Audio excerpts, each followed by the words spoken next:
Dr. Persida B. Rueda Acosta, sa pagdiriwang po ng inyong ika-23 anibersaryo bilang punong manananggol pambayan ng Public Attorney's Office, dalangin po ng mga abogado at kawani ng Special and Appeal Cases Service na patuloy po kayo na makapaglingkod sa ating bayan at maitaguyod ang katarungan para sa lahat.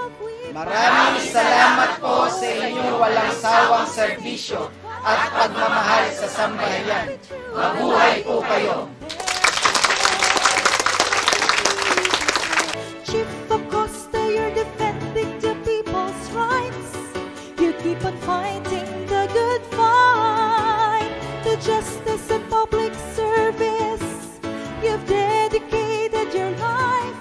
You're deeply touching others' lives. Oh, Chief Acosta, you're defending the people's rights. You keep on fighting the good fight, the justice and public service. You've dedicated your life.